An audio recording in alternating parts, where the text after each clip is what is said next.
Hello. You are listening to the Carroll Connection with your host, Jared Carroll.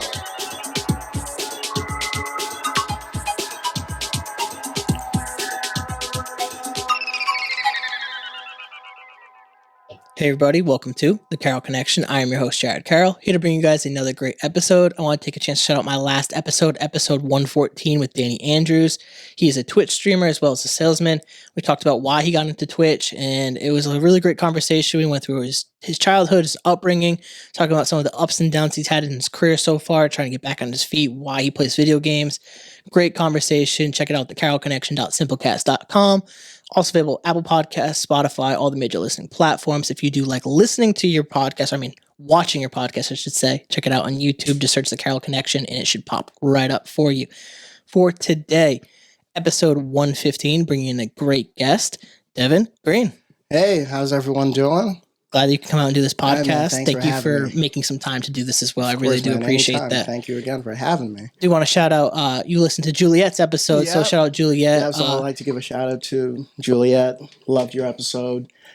So I'm here because of you. Yeah, and that's a great part of this podcast is I've had a lot of people who've listened to other people's episodes. It's like, you just hit me up. You're like, I really like that episode. And then I extended the invite after seeing kind of the stuff that you're involved with. And we talked a little bit and then we set this up. So I'll kind of allow you just to quick who you are and what you're doing currently. All right. So, name's Devon Green. I'm currently a real estate agent with Coldwell Banker in the city of Boston. So that's currently the current occupation right now. I'm loving what I'm doing. So no complaints. Perfect. And we'll dive into, obviously, your career as we progress through the conversation. Like I mentioned off podcast, I like to start with family dynamic because, and I always explain why for any new listeners, is because we're laying down like your kind of your life story. Right. And I like to lay down this foundation because everyone has different upbringings, different family backgrounds, and it creates a great picture for us to build upon as we go throughout your story through about the next hour or so with this podcast. So whatever you're comfortable with sharing about your family dynamic, I'll let you take the floor with that. Yeah. So, with my family dynamic, born and raised in Port Antonio, Jamaica. Moved here in 2004 when I was 10 with my little brother, and we settled in the town of Falmouth on the Cape. So basically I've been there for the last 18 years. I've basically been a Cape Codder. For lack of a better term, I'm a Cape Codder now. Let's talk about growing up in Jamaica and like how that experience was for yourself. So growing up in Jamaica was vastly different from growing up here in the States, just because one, we didn't really have school buses, so I was walking to and from school. Was it far? It depends on what you consider far. So basically I've been doing that from just as long as I can remember going to school. It was always walking to and from school. Me and my brother would have the occasion where we would go to essentially one of the gas stations, and there'll be like one of those like vans where you can pay like sometimes like $50 Jamaican currency. It's a lot different.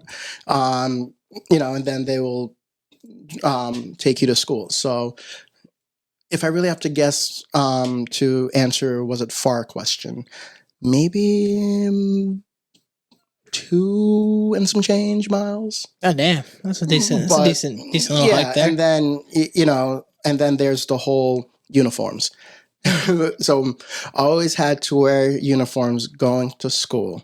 That was how the Jamaican school system is. Everyone had uniforms. And then when I came here to the States, no uniforms. Very different. Like, what the hell is this? So that, allowed me and my little brother to essentially have some creative choices in terms of what we wanted to wear to school, because again, it was constant uniform. Now, no uniform. Very different.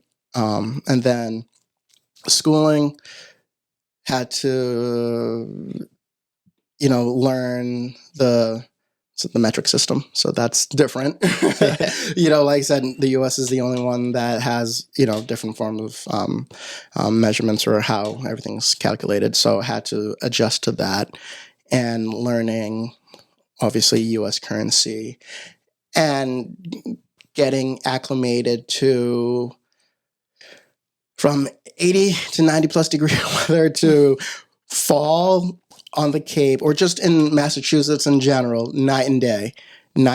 So a lot of freezing my ass off for a while, better terms, especially when me and my brother, we've discovered snow for the first time. That was that was the biggest eye opener, I will say, outside of not having to do uniforms for school. And obviously, well, with the way people also speak. So there was obviously we came over here, so we had the Jamaican accent, and then as things progressed and the longer we've been here, I think the phrase is like copped out. So you basically like lose something and you acclimate to something else. So we over time lost the Jamaican accent. My dad, he still has it. So now it's so much more so if people hear me speak, but they would think, oh man, this kid's he's not like Jamaican, or he was born raised here.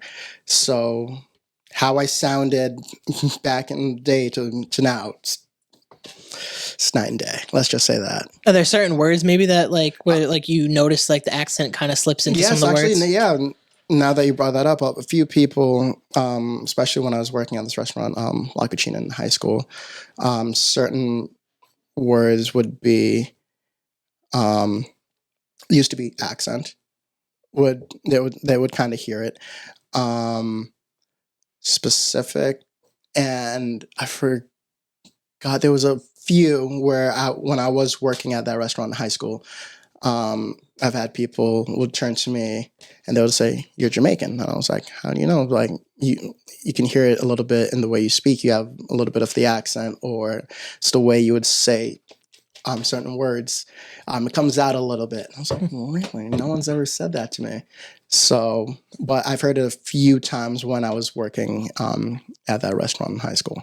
That's interesting too, and it's always because I think Juliet talked about this, and I've had a couple of people who've moved from different countries over, and Right. at young ages, and you do lose a part of that accent too as you get acclimated to the new country as well. Right. And I kind of want to talk about too the little bit difference in lifestyle, because obviously you're moving to closer to Massachusetts, you get to the cities and stuff. You probably visit Right. those as well, and the Yeah. difference in that lifestyle, maybe even pace of life. And from the Jamaican way of life, and then now living. Yeah. This is completely night and day. Like I said, then it was always walking everywhere from a young age. Like, again, moved here when I was 10. And then all of a sudden, taking school buses, being driven to school, taking the school bus home, or getting picked up. And I was like, okay, that's weird. It was. And then, again, you got used to it. The way, again, dressing, how a lot of people would carry themselves, but it's just seeing so many different lifestyles in the sense of, okay, this person is very more so they wear a little bit more loose, baggy clothing to everything's fitted, to the sports where I said, okay, this person's like an athlete, and so on. So it's just seeing, okay, everyone dresses a little bit differently based off of sports. It could be a lot of the music you listen to, or a lot of what you're into would reflect how one dresses. And that was cool and interesting, seeing how that something that small can influence someone's entire way of, again, from for me, elementary school all the way up until I graduated high school.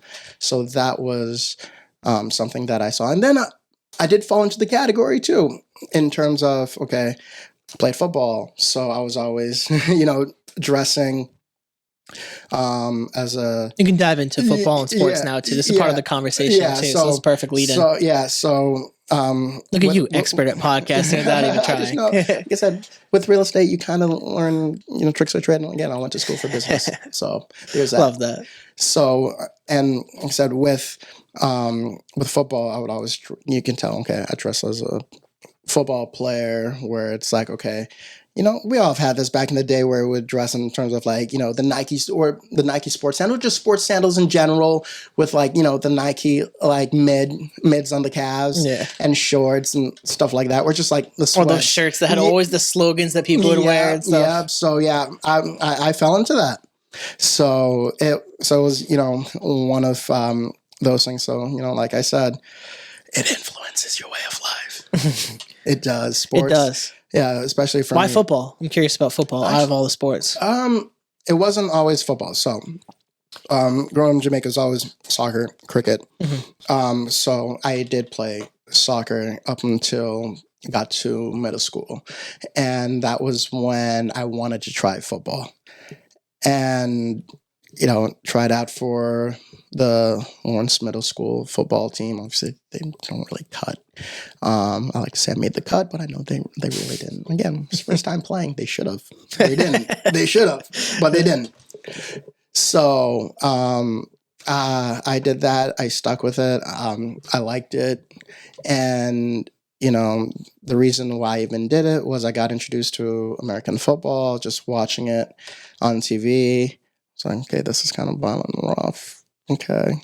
Still watch soccer, but over time, I kind of saw that I was leaning more so towards watching more football games than watching soccer matches. So that's where that love and everything started. And it just followed and carried through all the way. You played into high school too as well then? Mm-hmm. Played into high school, college. So safe to say, you got a lot better. yeah. If you're going to play college ball, you kind of glossed over that. Yeah, kind of an athlete here. So, I was told, everyone this, football is the reason why I essentially survived college. Because it basically gave me a sense of purpose in the sense of time management.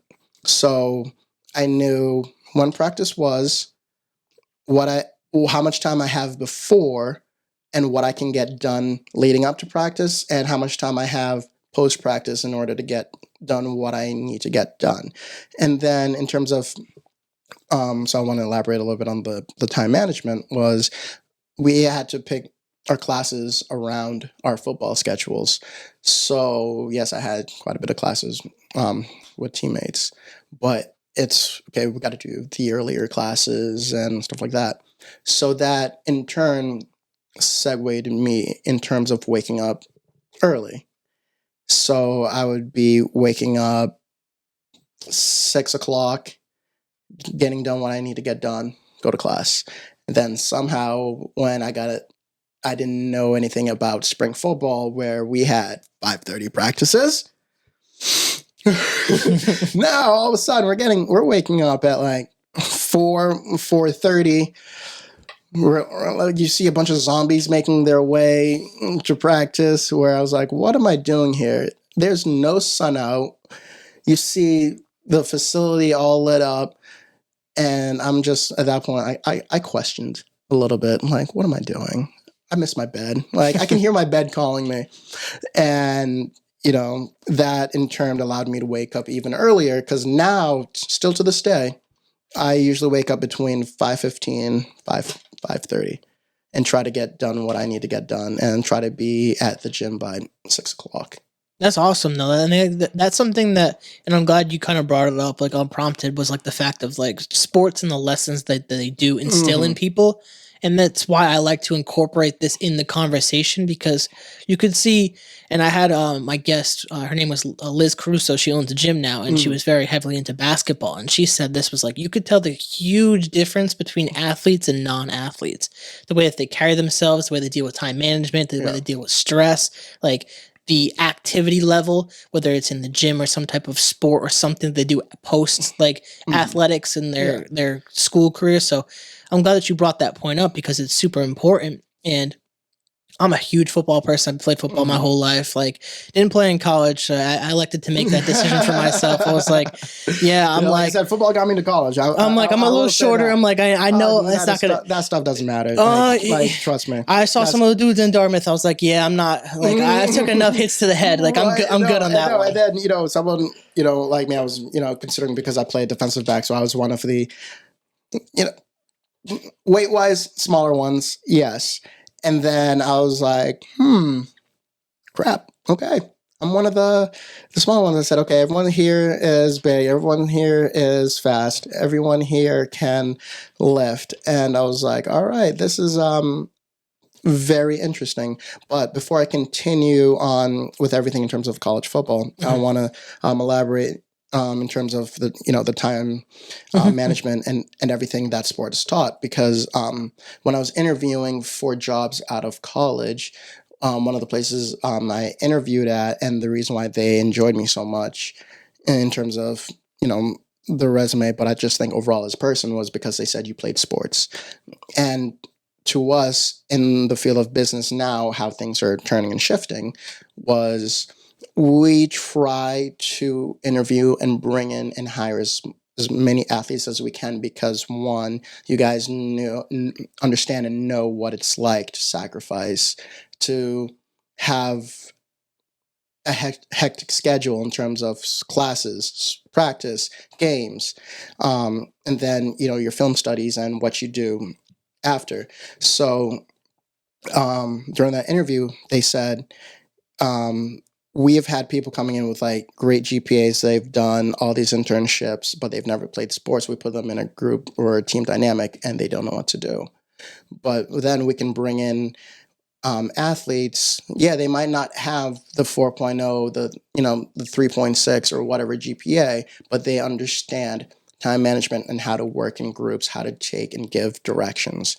And we try to look for that as much as we can and try to bring in so many people. And I was like, I did not know that. Because I even said, are you sure I'm the one that you want to bring in? And then when they brought up that whole dynamic, I was just blown away. But now back to, as I was saying, with everything, in football and, as you were saying, you would have been fine. Because for me, a lot of my teammates, they were linemen. So they always said I had the girlish figure out of everyone. And I was like, I weigh 195 pounds. They're like, small. It's like, sorry if I'm not an offensive lineman or a defensive lineman, but all right, thanks.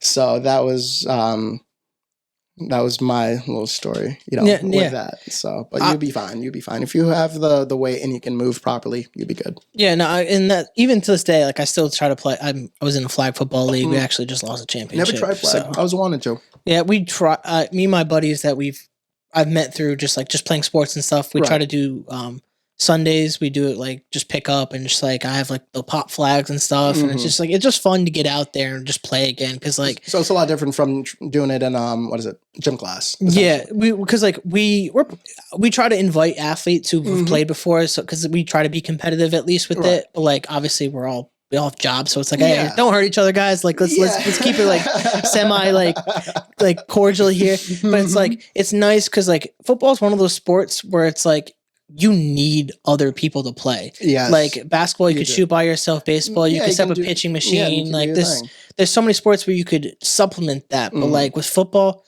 you need other people, and I think that's why it's such one of those sports that's just so amazing, where you really build that bond with your. I call them your brothers. It's like you go to war with those dudes, and I really love that sport. Oh yeah. Like I will say that because some of the people that I still talk to now, they're some of my best friends. I've met them all, college, yes, but on the football team, and it's been spectacular because even now, like one of my best friends, John Beardsley, give a shout out to him. So he was a wide receiver. I was on defensive back. He got me on a few, Happens at corner, though. It I will be happens. honest, John. I will be honest. Yes, you did get me on a few, but I think I got you on more. So we can debate that for another time. And even now, I always talk to him, and I was like, damn, he's one of the best receivers with like some of the strongest freaking hands ever, where I was like, there's no way you caught that, or it's just body control. I was like, dude, what the hell is going on here? I was like, I thought I had you. Nah. And he's like, not that big. I said, John, he's like, what, 175? Tries to say 180. Don't lie to yourself, John. When he played. And I was like, dude, what the hell, dude? He wasn't the biggest, wasn't the fastest, but somehow he was the shiftiest.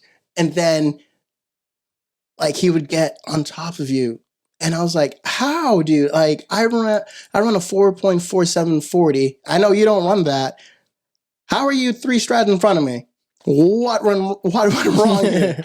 And then, because of stuff like that, we just got so much closer with everything. And then another good friend that I have is Devon Fuller.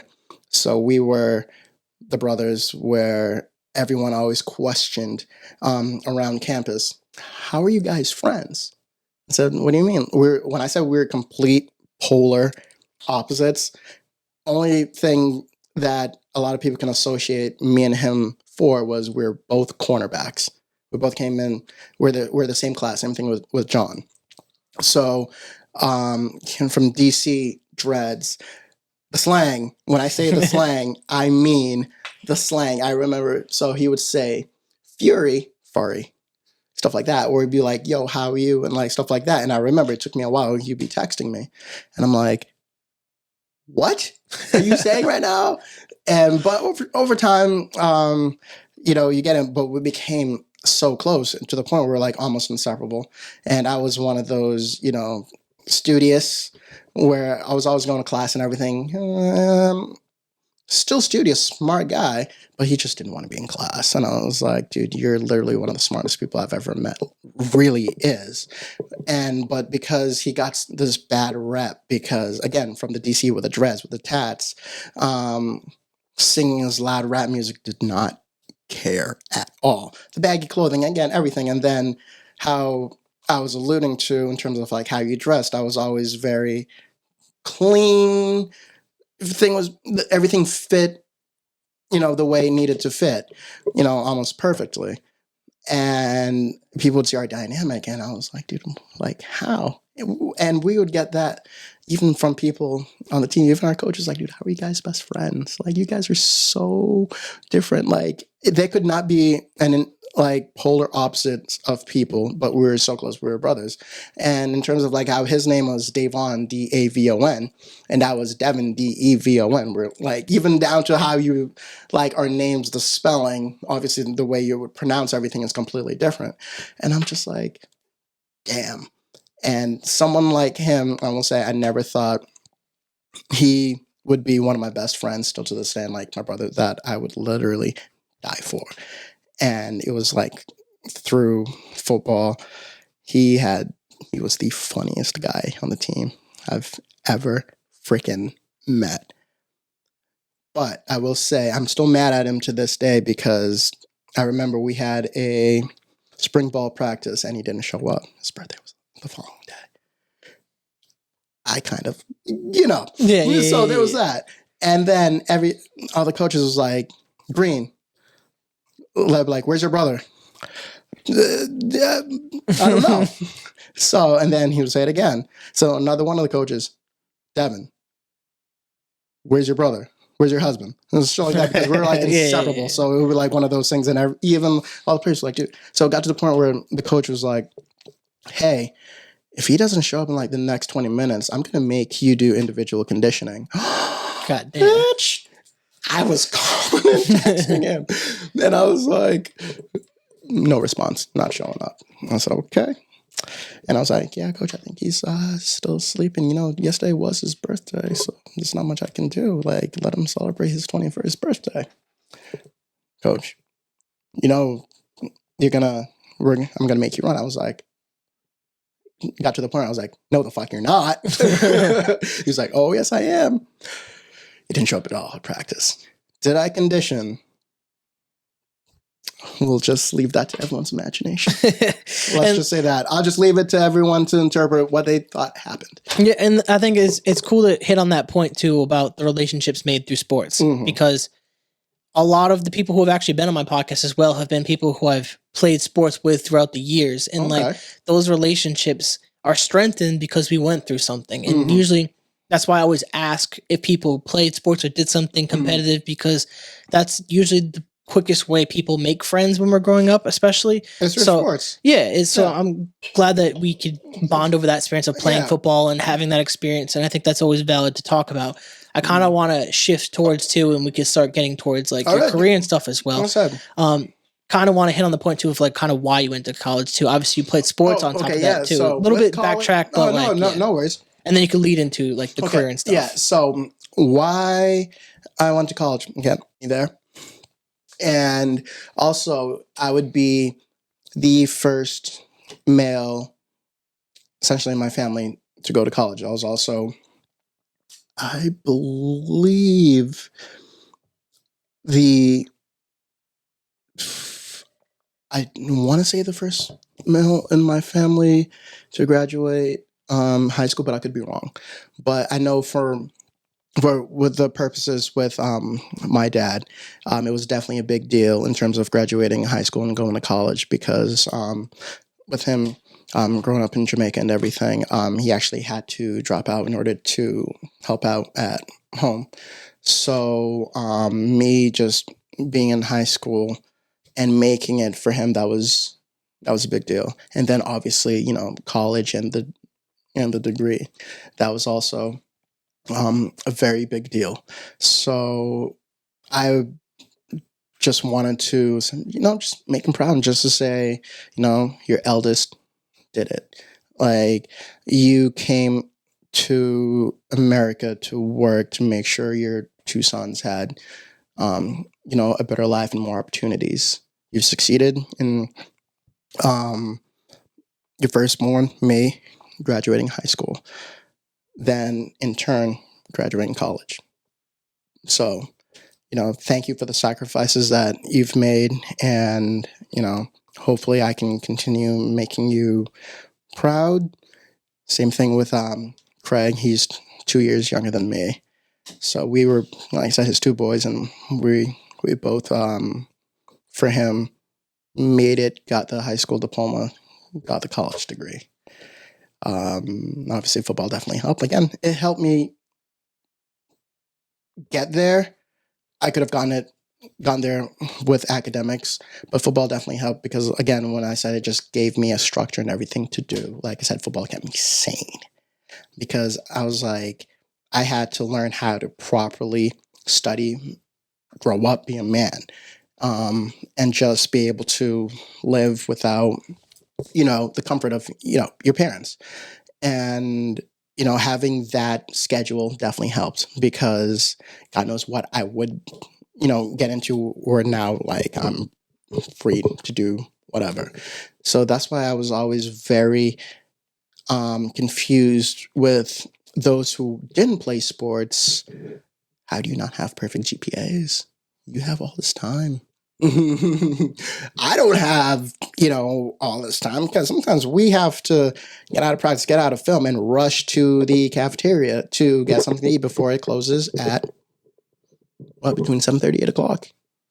Yeah, it goes back to the time management aspect, like you said, and I think that's like a lot of people do, especially get into college when you are given that freedom, and like freedom, a lot. Like, and I've witnessed a lot of people like crash and burn. I had a roommate that just kind of crashed and burned, and like you give someone that free time, and some people are just not equipped to deal with that type of stuff. And having a structure, I can imagine, definitely helps. Oh yeah, the structure definitely helped.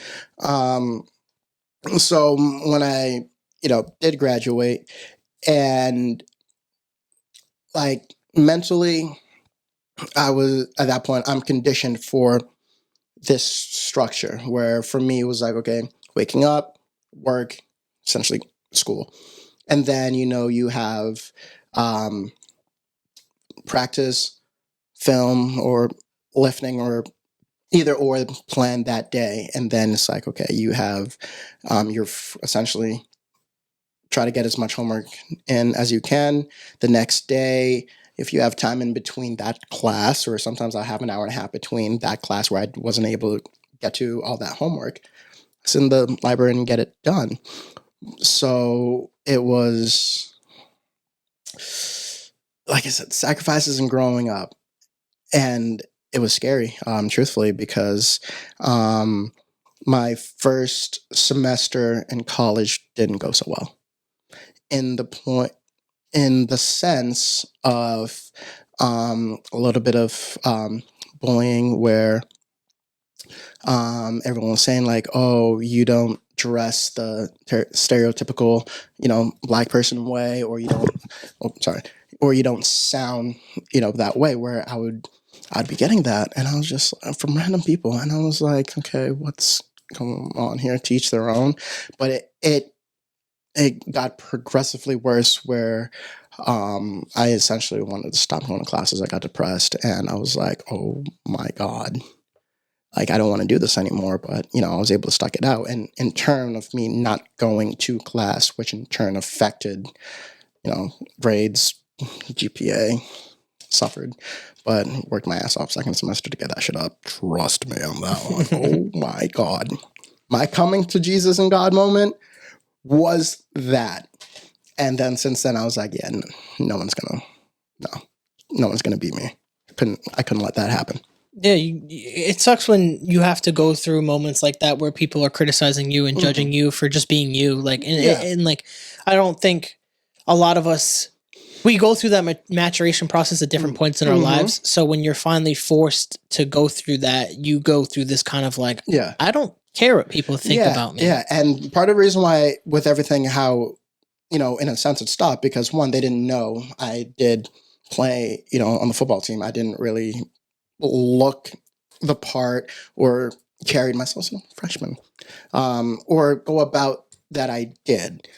So, it was one of those, so that was the instance where how everything was happening. And then as, it went on, when they found out, dude, the guy plays on the football team. So it was one of those things where a few of the people that were giving me a hard time saw me on the sideline without a helmet, or during the announcement when I was able to get into the game, and they said my name, and then, they were able to see my face. They're like, "Dude, we didn't know you played football." Like, we've actually spoken a few times about that guy, like 25. So that was my number. And they're just like, "Dude, we didn't know. We're sorry." I was like, "Dude, damage has been done. Whatever. You live, you forget, and you move on."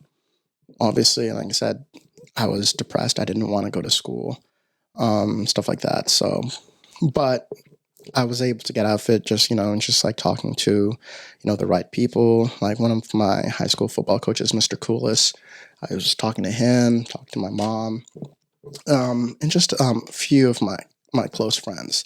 So that definitely helped. And then the older guys on the team, obviously the older players, just vetting to them and letting them know. So that definitely helped get me, over, that hump and out of that, situation that I was in. It's interesting that you still experience that in college. So you think people would kind of like let that like stereotypes and stuff like that go, where you could just kind of be? Yeah, and I was just like all over, because you didn't sound or dress the stereotypical way. Like, like I said, like everything that I wore was very fitted, or something where they're from, that was something they didn't see. So I said, I'm from the Cape.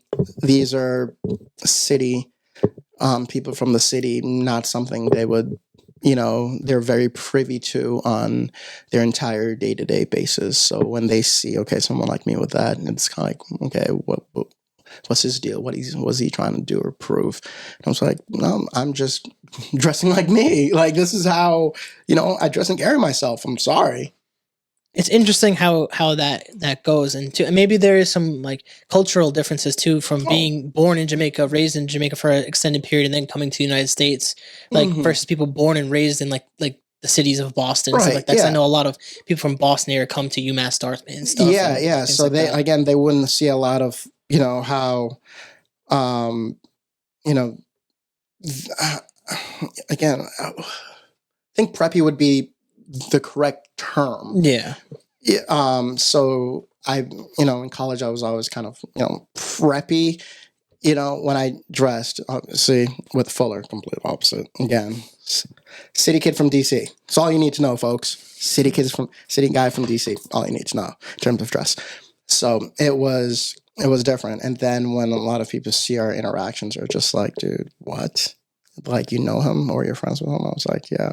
So we didn't fit the stereotypical mold friendship, I will say. Yeah, and I think that's what college is for too, though, is to like it's a melting pot of people from all different walks of life. Exactly. And like, so it's like it's interesting to see how people still would judge. I mean, it is like part of, I can understand a human nature aspect to like look at someone, oh, they're different than me, and judge. Like that's like kind of like part of the biology, but like at that point, like you think a little bit of maturation would have happened. Yeah, you would think so. And then, you could say, and I don't want to be mean here, got the last laugh, a lot of them ended up dropping out.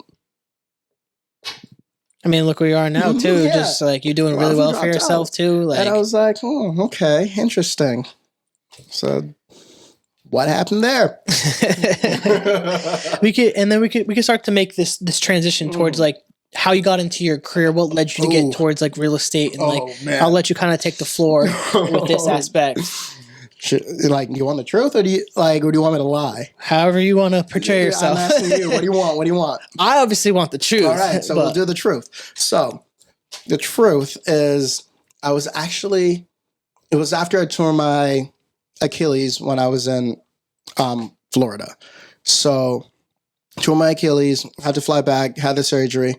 I was essentially on the couch, depressed, can't move, I'm all bandaged up. And actually I had Bravo on, so I was watching the Food Channel. Fun fact, I love watching the Food Channel. I'm a foodie. I'm an HGTV guy, so that too. So I probably like that. Yeah. So I had the remote was away from me, and I couldn't really move to pick it up and change the channel. So then, because the show that was coming on next was what is it called? $1 Million Listing Los Angeles. It's a real estate show. And I was like, well, I can't really move. Guess I'm going to watch it. So, and I did. And I was like, I enjoyed it. And another episode came on. So there was 4 episodes in a row, I believe. I could be wrong. And I watched them all. And then this is where, and I can't make this shit up. And I can't stress this enough. I can't make this up. I started being followed by a bunch of real estate agents and a bunch of real estate pages. Ding, ding, ding. It's like out of the blue one day. And then they were like messaging me, and they're like, hey, like, you ever thought about getting into real estate? No, who the fuck are you? But I just start again, every day. It was 2 or 3 different pages, different agents. And I was like, what's going on here? So I said, okay. Started looking more into it. And then I was like, okay, maybe this is a potential sign to, pursue this career. So I did.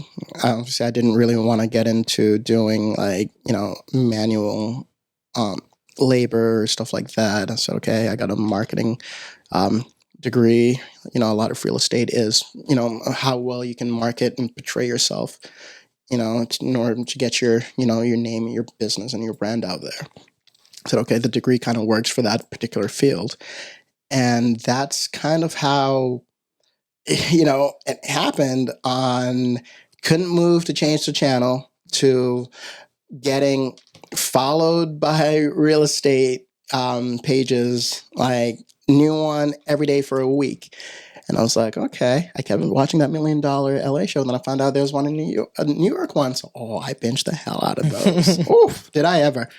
And that's kind of where, that whole thing happened. I want to say it's almost, serendipitous. It just freaking happened. And that's why I, have the license and why I'm here now. But when I did pass the test and have the license, I thought I had a weird omen. And let me elaborate. The weird omen was pass the test on 9/11. So that's when I got my real estate license, was on 9/11. Drove home, did a quick errand for my mom at the bank. I went to start my car wouldn't start. So after I got my license, thought I was good on cloud nine, car wouldn't start. And I was like, okay, this never happened before, ever. So, and I do know it's nothing wrong with the battery or anything. And I was like, okay, this is a sign. Maybe we shouldn't be in this field. So made me second guess a little bit, but I went along with it. And again, here we are. But once I got that license, it was kind of weird how the car all of a sudden wasn't starting and the car died. So that was another, maybe I should do financial advising or manual labor. Had a moment, but I'm glad that you decided to go. I had a moment, but I ended up, following through and sticking with it. So yeah. Let's talk about getting into the industry, like some of like the hurdles that you had to get over, and like learning the business, and like maybe even some advice to people who want to do what you do. Okay, yeah. So getting into it. Okay, so because I don't know how I should start this. Are we talking about in terms of, getting to it from like a different place, in terms of, obviously for me, it was from one place and then doing it in the city. Let's say like you get your license and you want to go work in the city and some of the stuff that you had to learn in. And maybe some advice, because we're gonna preface that people, if you want to get your license, you can go figure out how to do that. We're not gonna go. This is a process, and you could probably Google how to do that process. And choose. We got to go to school for it. 4-hour class. Yeah, so we're gonna teach a class on that. Sorry, guys. So we'll preface that. Yeah. So So with that one, so for me, when I decided to want to do it in the city, it was almost, for me, it was definitely night and day, because I left, the quiet suburbs of the Cape and Falmouth to now the city, and just happened the place that I ended up joining was in Back Bay. So I was on Newbury Street, and from the suburbs to Newbury Street, or just Boston in general, as a 25-year-old, scary. And by that, I mean, okay, everything is so close where I'm driving and I'm like, oh my goodness, today is the day. Something is going to happen. Someone's going to come out of nowhere. I'm not going to see them. They're going to hit my car. So I wasn't accustomed to being in a different area. So that took a while. And one of my stories, I'm going to share this one. We spoke a little bit about it off camera, was when I was doing the showing in Mission Hill. So I'm telling you a little Mission Hill story. So again, new to the city, not the suburbs. Driving in Mission Hill, and all of a sudden, out of nowhere, again, I didn't see it, there was a train behind me. And at that point, I'm freaking out. Like, not just internally, but just freaking out, where I had to call one of the agents in the office, and I'm saying, almost on the verge of tears. I don't want to say I cried, but, maybe. So, on the verge of, tears, because there's the green line behind me, and I called somebody. I said, hey, there, there's a train behind me. And they're like, where are you? I was like, I'm in Mission Hill. They're like, oh, yeah, that's just the Green Line. And I was like, am I breaking the law? Because like I'm driving over here on train tracks. And they're like, no. I said, I'm freaking out. Like I'm like crying. Like what's going on? They're laughing on the other end. They're like, oh, you'll get used to it. That's just it happens. You'll get used to it. And they're right. I did. But that one was one of those holy cow moments where I was like, I am not in the suburbs anymore. And I need to adjust and adjust fast because it's a completely different ball game being in the city and just, with everything with the people, everything's moving. Like you might not think it's moving fast because now you've adjusted to it, but starting out, oh man, it's like it feels like you're going a million miles an hour. Your head's spinning. You don't know what's what, and it's scary. But you got to tough it out, and which I did. And I was also privy enough to have come across and met a great, mentor who's now one of my best friends, and he's my older brother, Mike Morrison. And, he took me under his wing, which I didn't think he would, considering how we met when we were both at Jacob Realty, because he came in, I saw him, I said hello. He basically looked at me and said something about the way I dressed. And then I forgot what I retorted with, but then he basically followed by saying, if you ever talk back like that, I'll kick your ass. There's an F word in there, but you get it. Yeah. You could swear, it's fine. Yeah. Basically saying, I'll kick your fucking ass. Like if you try to talk back like that again. And I was like, okay, I didn't say anything again. Night and day, different ballgame, suburbs of the city. I was like, oh my goodness. So it was, one of those situations. And I did switch the way I dressed. Yes, folks. So that was when I did a little bit of the thing with the suits. Didn't really last too long. I was able to find a happy medium, and he accepted and approved. And then, as time went on, he took me under his wing, showed me the ropes in terms of networking in the city, introducing me to a bunch of different people, and just how to go about and slowly build a brand, build a name for yourself. And I was able to do that in my own way, not so much so in the traditional way, where it's not just the whole social media, the Facebooks. TikTok basically blew up during the pandemic, so it wasn't that course. It was basically just going out to like a bar or a restaurant, making small talks at a bar, and basically saying like, oh, what do you do? And I said, I do real estate. So watching Mike do what he did, and then he was saying like, this is how you would network in the city, especially in a place like Back Bay, where there is a lot of people in finance and business of all different sorts. So they would be, having a quick bite at the bar, and that's kind of how I was able to learn marketing that way. Not how I would have done it, but that was the way that I basically got brought into. And even now, to this day, that's still what I do for marketing. And you'd be surprised some of the people you would meet in some of these places who are having lunch, where you're just like, really? Or you do so-and-so, or you're so-and-so. And I was like, yeah. And, we're able to exchange contact information, or, they would invite you out a couple of days later. And, you've built that rapport where they're recommending you to different people. And I would say, so for someone that wants to get into it, And I cannot stress this enough, because I'm not just going to say don't do it. No.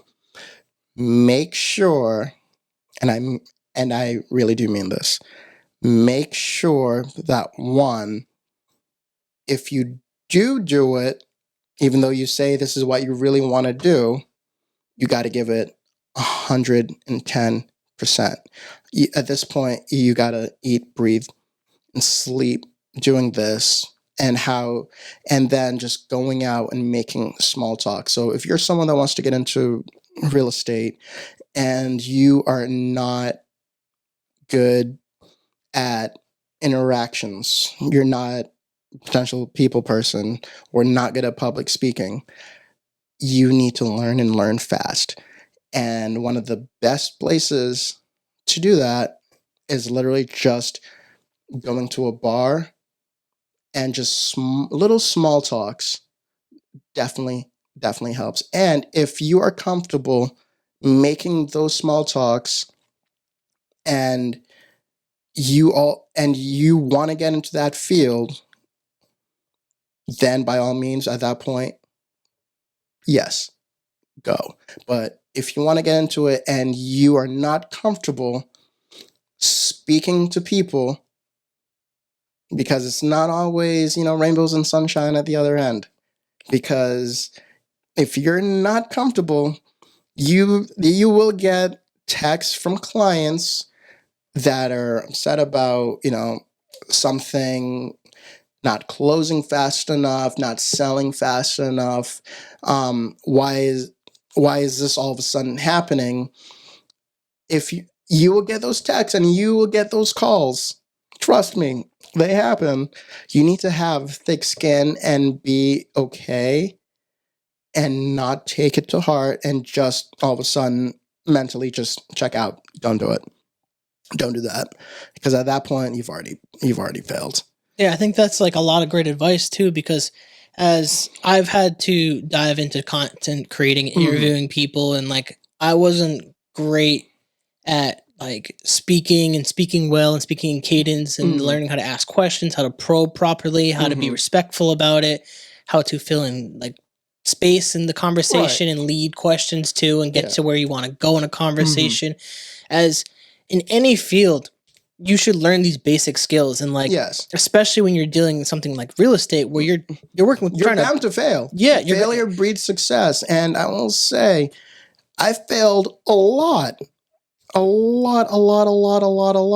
literally had this one deal that I thought was going to be good. It was set in stone, and next thing I know, there was a pretty substantial price change, and then there it is, failed, where I thought everything was there, good and done. So be ready and be okay to fail, and not just say this isn't for me. Even once, don't say it's not for me once you've already dived in all the way or jumped in 2 feet. Yes, you're going to fail. Failure breeds success. Learn from your failures. Learn what worked, what didn't work, and build off of that. Yeah, I think that's actually really important to hit on, because a lot of people get scared when they don't get results right away. And I've even had to learn that in just doing content. Like it's a long game. Like anything, even in career wise, whether you're doing like something like real estate, or I do accounting, finance, or you talk about people who Twitch stream or YouTube or TikTok, like you're not going to get, I mean, maybe TikTok might blow up really fast. I get that app. That app works differently. Those are like a dime a dozen. Those are a dime a dozen. In general, like it's about patience, learning the craft, understanding how to work through struggles and problems, and solving these different aspects of these issues, because we live in a society where we want quick answers. Yes, and quick immediate problems. everything. They want everything, immediate, in our generations. And I was like, listen, some places you'll get that, some places you won't. And so, real estate's one of those areas you will not see that immediate success right off the bat. I could be wrong. I'm not saying it doesn't happen, but more times than not, that's like a really, really like rare dime a dozen. Like, so I'll just leave it at that. Yeah, you got to put your time in with anything. And I think people, once they can grasp that part of any type of career endeavor they want to go down, I think they'll be more successful in that. And I'm glad you brought up the point without even have to ask about networking mentors. Like, huge aspect of like anything you get into is like find people that do what you do and talk to them. And I think that's something that people are afraid to do. And I'm glad that you were able to kind of like go into that, even if you were maybe a little bit scared at first, to try to go down that path. It's important. Yeah. And for me, it kind of just happened where, again, one day in the office, Mike basically just, came up to me. So at our office at Jacob, there's two sides to the office. So he came over to the side that I was at, and he was like, "Hey, have you eaten?" I was like, "No." "Hey, you want to go to," I believe it was Atlantic. So we went to, Atlantic Fish. So that was when we were able to just talk, not just like real estate, not just being in the office and just, talk like that, just, talk as, human beings. And then again, the more we spoke, we just got closer. And then that's essentially how he took me under his wing, because he just basically saw one, I didn't give up. Two, essentially the only one in the office, especially during like the pandemic and everything. And he basically just saw that, and it was just, "Hey, you want to get lunch?" And then since then we've been inseparable, truthfully. So the mentoring just happened out of the blue, because I do know he was a very busy person, because one, he was also a sales director as well.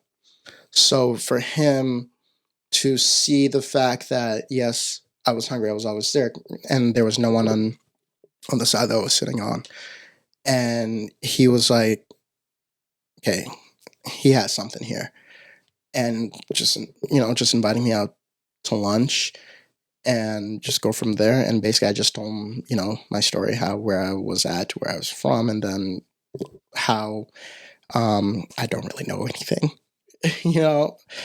so I was basically like a blank canvas, where he essentially molded me in the sense of how to go about doing things the way him, a 25-year vet, would go about doing it. And then, him introducing me and not being scared or embarrassed, more so embarrassed to introduce me. And now we're at the point where he would, introduce me now to, like, there'll be new people, be like, "Hey, this is my little brother, Devon, his family." So again, from wanting to kick my fucking ass to this is my little brother. And all started over lunch. And, here we are now, Starbucks Walnut Street, 2.5 years. Long time getting into it, and a long way to go too, and a long career. And because what was it? We had lunch Monday and Wednesday, and even now, when we're both at two different companies, now he still checks in on me to see how I'm doing. Still tells everybody, "Hey, this is my my little brother." Even when I was able to meet his mom for the first time, she moved up here from Florida. And he was like, "This is Devon. He's family. He's basically family. This is my little brother here." Like, Chase, my son, young Wolf right there. Shout out to young Wolf. And Mike was like, "This is my family. This is my little brother." So that was, to me, that was a great, great honor. And, I can't thank him enough for what he's done for me. And, hopefully I can, keep living up to his expectations and, do him proud. I think with doing stuff like this, like, you're passing on some, like, you're adding to like a legacy to that you're building right now. And I think I want to say first, as we're going to start wrapping up this podcast and stuff, like kind of thank you for coming on and sharing a lot of these stories too, because doing podcasts in general, when you have to talk about yourself, are scary, and to be vulnerable. Well, it depends. Yes, it can be. Me, I don't care. You were open book, not too much. And I love that, because it makes my job as a host easy.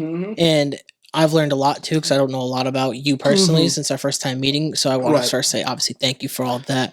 Obviously, you know what my last question is going to be, but is there anything that you wanted to say or preface before we go into that doesn't tie to like passions or anything? I don't want you to touch that.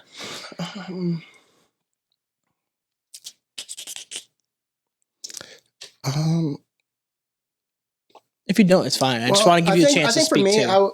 I would say if I could leave anyone with anything. As long as it's not tied to that passions question. No, I'd just say it was just in general with like everything. Failing's okay. Failing is 100% okay. And it's what you do after you fail will determine everything you do from then on moving forward. So that's what I would definitely try to leave someone with. Failing is okay. Doesn't matter what field it's in. Failing is okay as long as you continue to learn and keep striving. Failing is okay. I like that. I like that a lot. Thank you for that's gonna be perfect for a clip. Sorry for you guys, but I love that shit. So Devin, last question for you. What would your advice be to someone who wants to pursue their passion?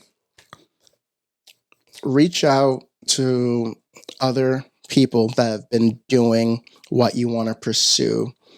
Reach out to people who have already in that particular field that you're looking to pursue. Ask them questions so you know or have a better idea than what you think you do going in there. So the more questions you can ask from different people in that field, because you will definitely get different answers. You will always get different answers. And if you are satisfied and it is something you're still passionate about that you want to do, then do it. But with what I said, previously, you're not going to get it right away. Yes, you will fail.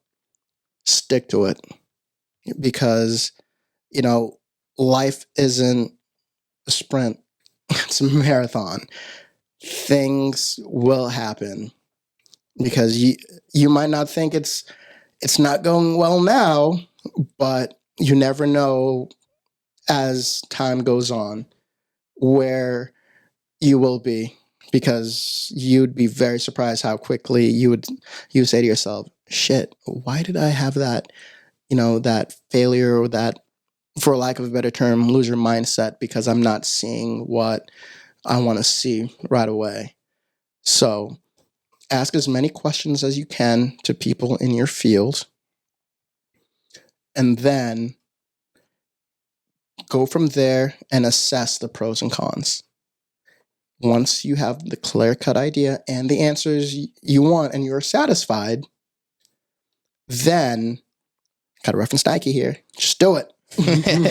Had to sneak that just in do for it. me. I got to sneak it in. Just do it. So that's what I would tell someone pursuing their passion, because I did, for me with real estate, I did reach out to a bunch of different people and I got a bunch of different answers. And, here I am. So I made sure I wrote down everything. I didn't take anything with a grain of salt. I made sure I internalize and digest what they said from their experience, and, how everything is going with them. Because now we're in a society where everyone is starting things so much younger, than before, or people who are like older are going into something they never thought they would even go into, before, where now everyone used to think like, well, like Instagram, TikTok, and all that were just for younger people. But then now you're seeing, people who are older are now getting into, those fields. So that is that's a very interesting dynamic to see. Let's just say that. Yeah, things are getting competitive. And yes, things are getting competitive because now everyone, like I said, in real estate, everyone was like, okay, real estate's for people who are older. Now I've met people who are like 18, 19 years old. I'm a real estate agent. And I was like, all right. Again, I got into it at 25. And I'm seeing people that are getting in or doing it way younger than me. I was like, crap. All right. So people are, again, going into certain fields a lot younger now. That's allowed, in terms of requirements needed to go into those fields. Because I've had run-ins with former teachers that are saying like, I just got into real estate and thinking about quitting teaching after like 20 years of teaching, and vice versa. And I was like, okay, because they were just like, one, schedule, I get it, and then with the whole thing about there's not really a set cap in terms of how much you can, take home in a year. Yeah, makes sense. That definitely helps. It's kind of, we'll kind of leave it with this too. It's kind of like start early if you can, but it's never too late to start something. Exactly. New. It's kind of never that point. too late to start something, or get into a particular field. So I think that's a perfect way to kind of cap it. Devon, I appreciate you for coming on the podcast. Thank you for inviting me, man. I will tag you and everything on Instagram and Facebook as well. So if anyone has questions, you could reach out to Devon and he can answer those for you as well. So for you guys that are listening on this podcast, thank you so much. Please like, subscribe, share with your friends, share with your family, share with your grandma. Check it out, thecarrollconnection.simplecast.com. Also available Apple Podcasts, Spotify, all the major listening platforms. If you like listening, I did it again. If you like watching your podcast, check it out on YouTube. Just search Carroll Connection. It should come up right away. So till next time, guys, peace.